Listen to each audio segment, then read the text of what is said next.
जय हिंद दोस्तों। आज YouTube चैनल फौजी रविरंजन के माध्यम से आप लोगों के बीच हिस्ट्री का रिवीजन कराया जाएगा। उसमें देखिएगा हिस्ट्री का पूरा निचोड़ रहेगा और ये वनडे एग्ज़ाम कॉम्पिटिटिव के लिए बहुत महत्वपूर्ण रहेगा। आप लोग रिवीजन कीजिए और देखिएगा कि इससे कितना फ़ायदा होता है। बहुत फ़ायदा आप लोगों के होगा। अब देखिए हम आज स्टार्ट करते हैं हिस्ट्री। पहला रहेगा रिवीजन का हिस्ट्री रहेगा। कहा जाता है कि हिस्ट्री मानव सभ्यता का अभिलेख है। हिस्ट्री जो है मानव सभ्यता का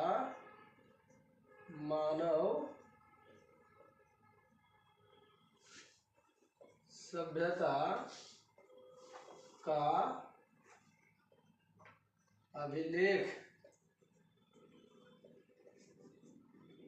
हिस्ट्री मानव सभ्यता का अभिलेख। कैसे अभिलेख है?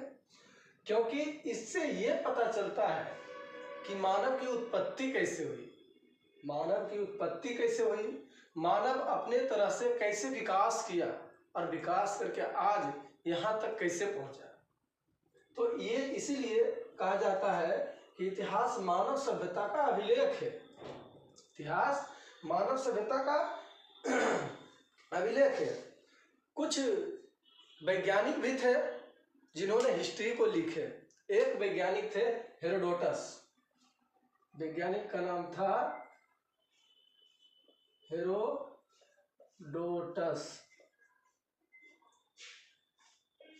हेरोडोटस वैज्ञानिक जो थे इन्होंने लिखे थे इतिहास को।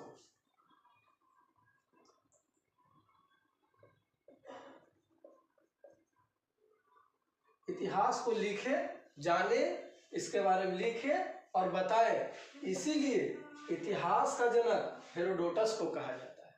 इतिहास का जनक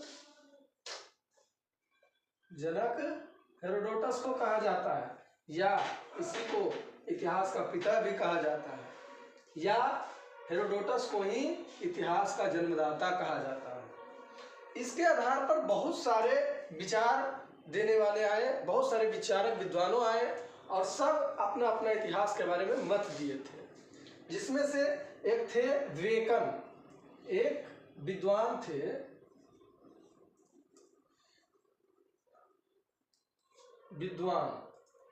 बहुत सारे विद्वान आए, उसमें से एक थे बेकन।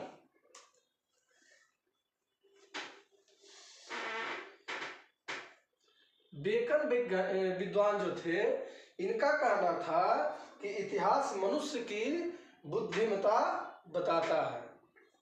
इतिहास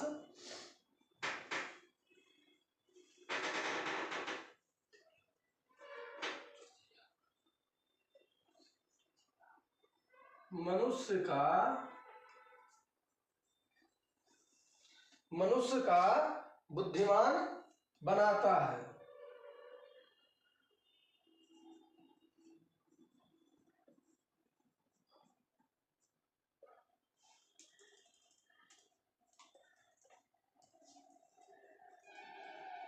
इनका ये विचार था। ये वेकन थे। इन्होंने बताया कि मनुष्य का बुद्धिमान बनाता है इतिहास। क्यों?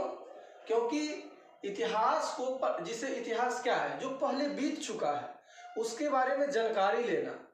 तो इसीलिए कहते वेकन कि इतिहास जो है मनुष्य की बुद्धिमान बनाता है। उसके बाद आए थे रेनियन।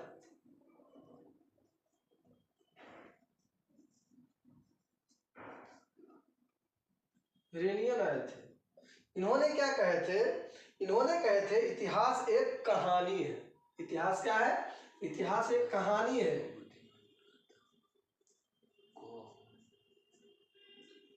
इतिहास एक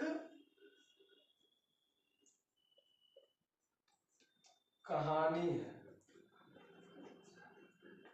रेनियन कहा था कि इतिहास क्या है? एक कहानी है। उसके बाद आए थे ड्रेविलियन।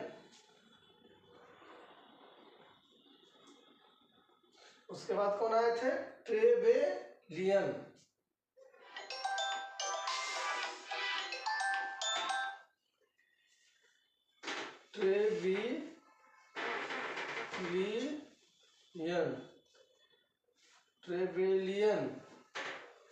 ट्रेबेलियन जो थे, इनका कहना था इतिहास एक अपरिवर्तनीय वाली कहानी है। इतिहास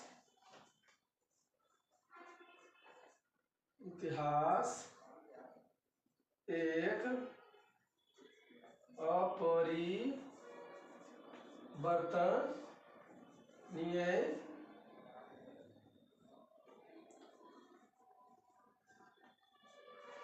कहानी है। क्या है? एक कहानी है। उसके बाद आए थे जेबी ब्यूरी।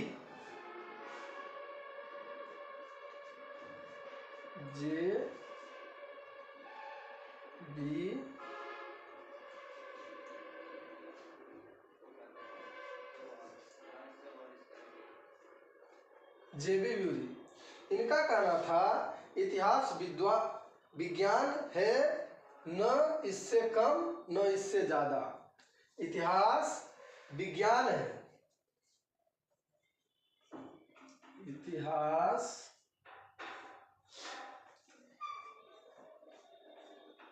विज्ञान है, न इससे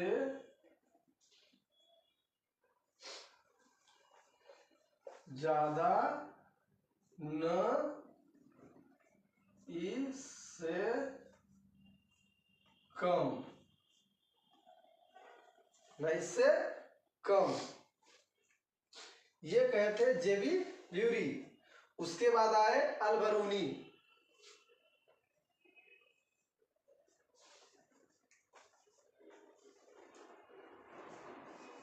उसके बाद आए अलबरूनी। इनका क्या कहना था? इतिहास समस्त विद्वानों का रानी है। इतिहास समस्त विद्वानों का रानी है। प्राचीन भारत का इतिहास, इसका सामान्य स्रोत को कुछ वर्गीकरण किया गया, कुछ भागों में बांटा गया। इसको एक साहित्यिक स्रोत और पुरातात्विक स्रोत में बांटा गया। इसको दो भागों में बांटा गया। इसको जो है दो भाग में बांटा गया। स्रोत को दो भागों में बांटा गया। पहला था साहित्यिक स्रोत।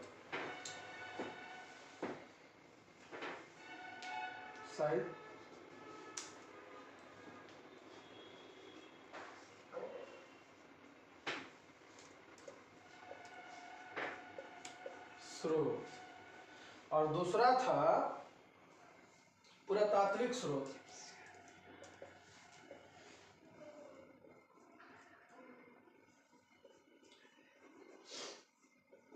पुरातात्विक स्रोत।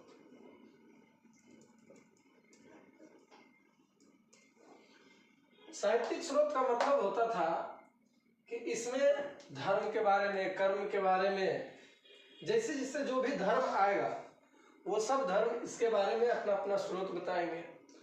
पुरातात्विक का मतलब होता था कि जब हड़प्पा की खुदाई हुआ, सिंधु घाटी सभ्यता, ये सब चीजें से जो होता था, कुछ चीजें जो मिलता था, ये सब पुरातात्विक स्रोत में आता था। अब देखिए, इसको जो कहता है साहित्यिक स्रोत को भी दो भागों में बांटा गया। इसको भी दो भाग में बांटा गया। इसको दो भाग में बांटा गया है। पहला था धार्मिक साहित्य।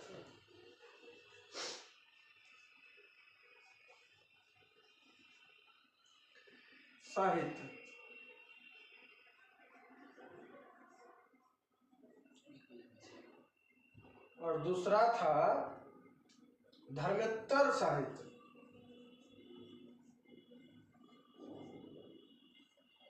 धर्मेत्तर साहित्य।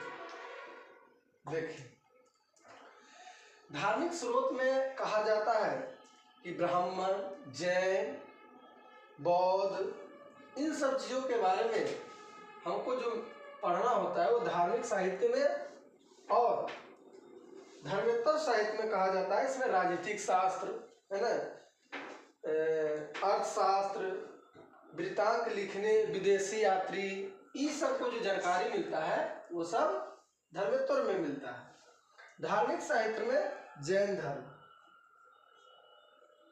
पहले सीरियल से लिखिए, सीरियल से हो जाते ब्राह्मण हो जाएगा।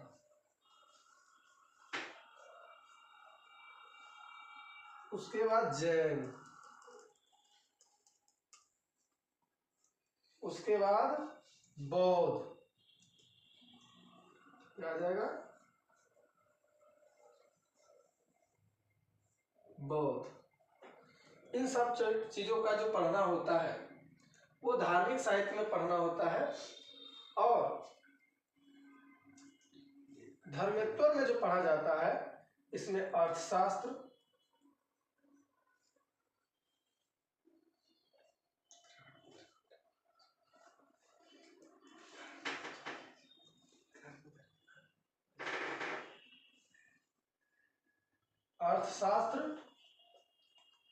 उसके बाद राजतरंगिणी,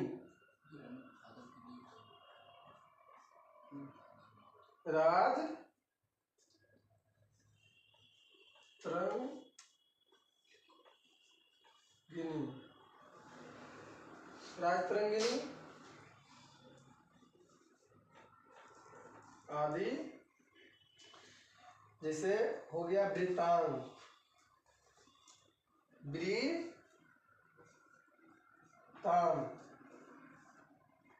उसके बाद वृत्तांत के बारे में लिखना,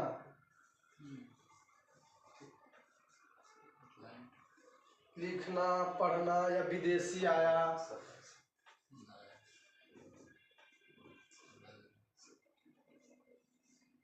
विदेशी यात्री, इन सब चीजों को धर्मेत्तर में पढ़ना होता है।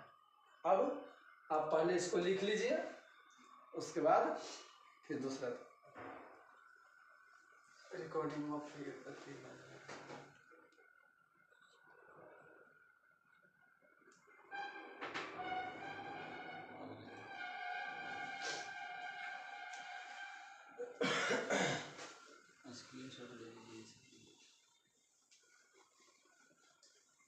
अब आइए पुरातात्विक में। पुरातात्विक में देखिए क्या होता है, इसमें पढ़ना होता है अभिलेख,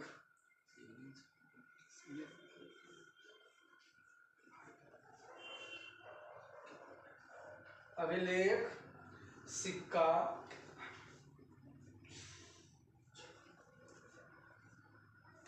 किस किस काल में कौन कौन सा सिक्का चलाया गया, ये सब चीज के बारे में।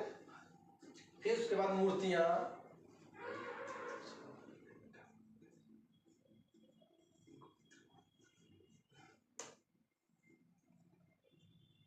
उसके बाद चित्रकला,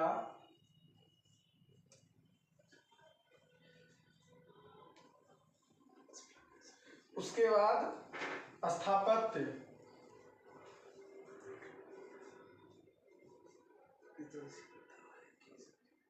उसके बाद अन्य पुरास्रोत, अन्य पुरावशेष,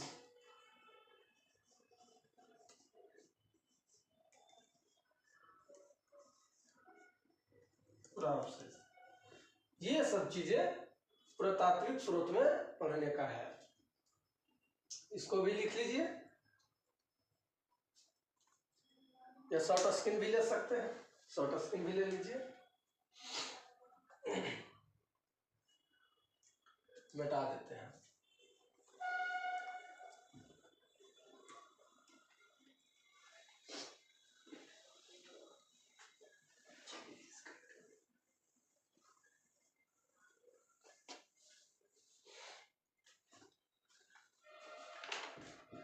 उसके बाद आइएगा धार्मिक साहित्य, साहित्यिक स्रोत जो होते हैं, देखिएगा साहित्यिक स्रोत,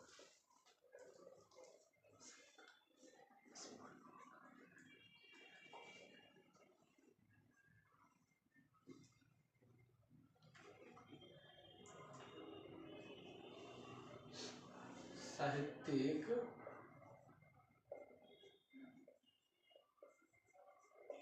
स्रोत। इसमें देखिए, इसमें धार्मिक साहित्य के बारे में पढ़ना है। किसके बारे में? धार्मिक साहित्य। धार्मिक साहित्य। धार्मिक साहित्य में क्या है? कहता है कि इसमें बौद्ध साहित्य, ब्राह्मण साहित्य, इसको भी 3 भागों में बांटा गया है। धार्मिक साहित्य को भी 3 भागों में बांटा गया है। देखिएगा 3 भाग कौन कौन सा है धार्मिक साहित्य को। पहला है ब्राह्मण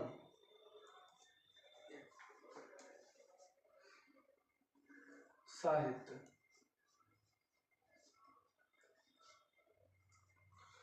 दूसरा हो गया बौद्ध।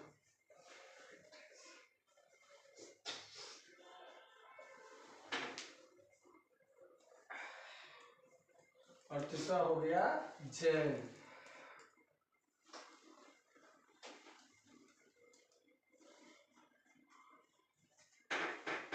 जैन साहित्य। कहा जाता है कि ब्राह्मण में वैदिक सभ्यता, वेदांत, रामायण, महाभारत या पौराणिक साहित्य आदि के बारे में इसमें पढ़ना होता है। और बौद्ध धर्म में जैसे हो क्या, त्रिपिटक, उसका पुस्तक भी है, प्रमुख ग्रंथ भी है, सूत पिटक, विनय पिटक, ये सारी चीजें बौद्ध धर्म में है। और जैन धर्म में है जैसे 12 सर्वाधिक महत्वपूर्ण, इसमें कुछ महत्वपूर्ण 12 को साहित्य महत्वपूर्ण, जैसे न्याय धम्बाहा कहा, बहुत सारे ऐसे चीजें हैं जो पढ़ने का है। देखिएगा ब्राह्मण ग्रंथ, ब्राह्मण साहित्य में क्या है?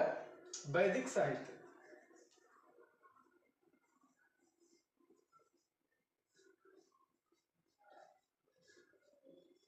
वैदिक साहित्य। दूसरा में है वेदांग।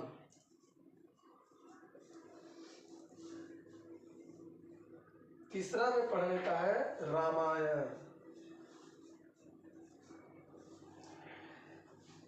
हालांकि एग्जाम के व्यू से ये सब उतना इम्पोर्टेंट नहीं है। महाभारत,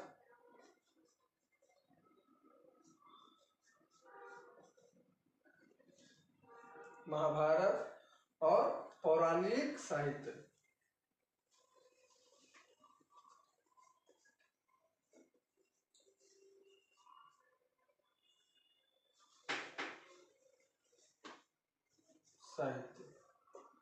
उसके बाद बौद्ध धर्म में आएगा त्रिपिटक।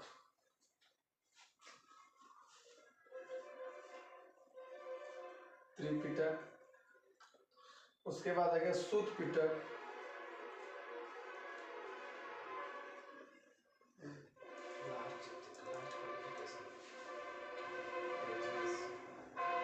उसके बाद आइएगा विनय पिटक।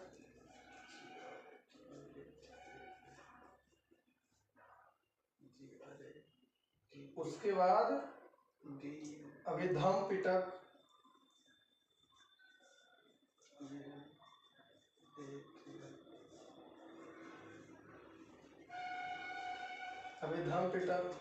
उसके बाद आइएगा जैसे वंश साहित्य भी था, कुछ वंश साहित्य।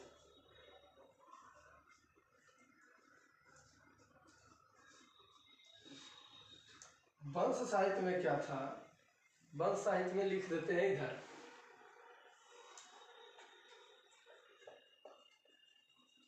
बौद्ध धर्म, बौद्ध साहित्य।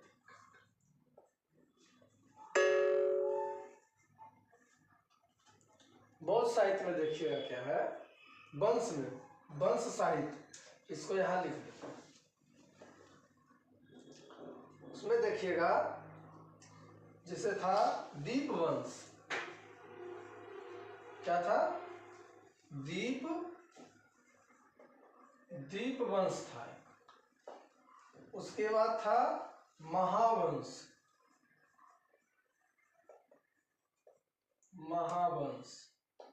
उसके बाद था ये सब दीपवंश, महावंश आदि ये सारी चीजें इसमें बौद्ध साहित्य में था। जैन साहित्य में क्या था, इसमें आगमन था, खास करके जैन साहित्य का आगमन क्या था, इसके बारे में आगम कर सकते हैं। इसमें एक में देखिएगा, इसमें 12 को महत्वपूर्ण था।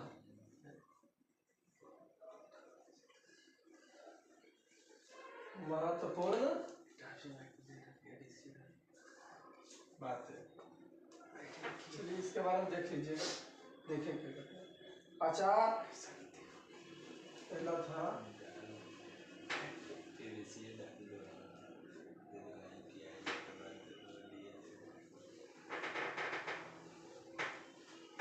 आचार रंग, आचारांग सूत्र। उसके बाद था नैधम कहा,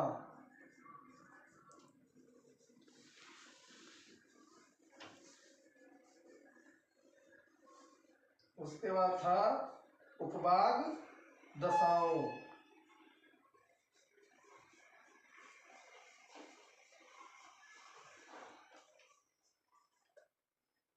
बाग दशाओं, और एक था भगवती सूत्र।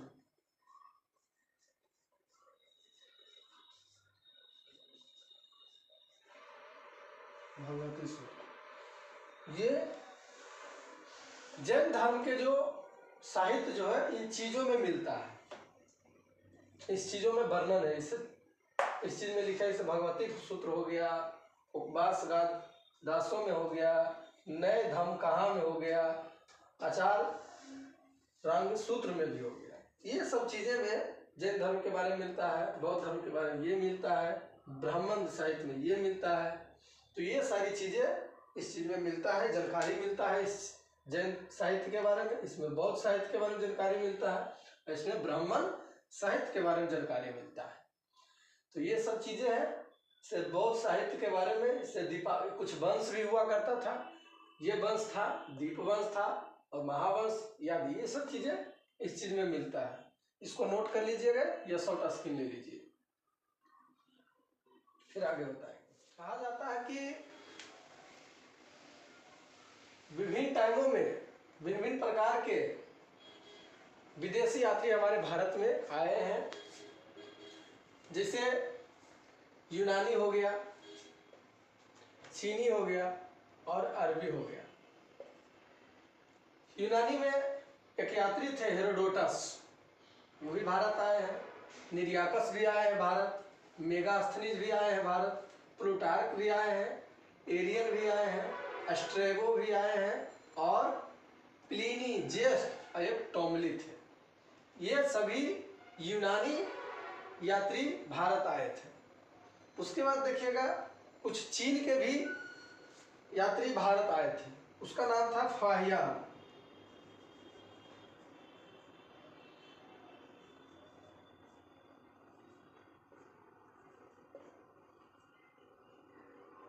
फाहियान ये भी भारत आए थे। उसके बाद हेनसोंग, इसको जल्दी कीजिए, मोबाइल 4%। हेनसोंग, फिर आए थे इत्सिंग,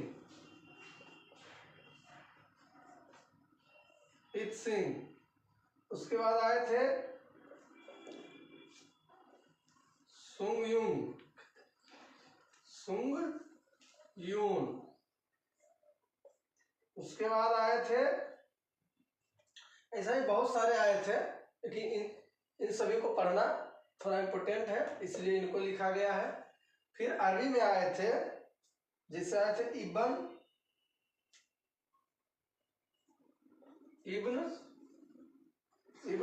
खुर्दावाद,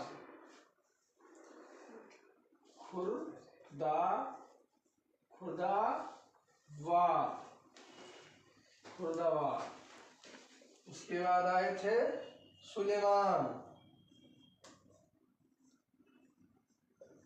सुलेमान, फिर उसके बाद आए थे अलमसूदी,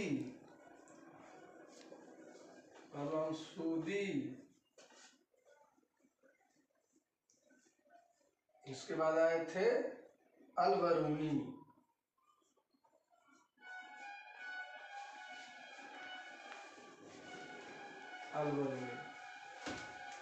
इतना हो गया। अब कल बताएंगे पुरातात्विक स्रोत के बारे में और बताएंगे कि ये सभी जो यात्री आए थे वो भारत के कौन कौन से लोग कहाँ कहाँ। नमस्कार सभी दोस्तों को। जैसे कि आप लोगों ने इतिहास पढ़ा है और नेक्स्ट टॉपिक कल आप लोग के लिए फिर यही टाइम में स्टार्ट होगा, ठीक है। तो आप लोग इस चैनल पे बने रहिएगा और सभी दोस्तों को शेयर कर दीजिएगा और इस पे जो भी इम्पोर्टेंट क्वेश्चन होगा एग्जाम के, ठीक है।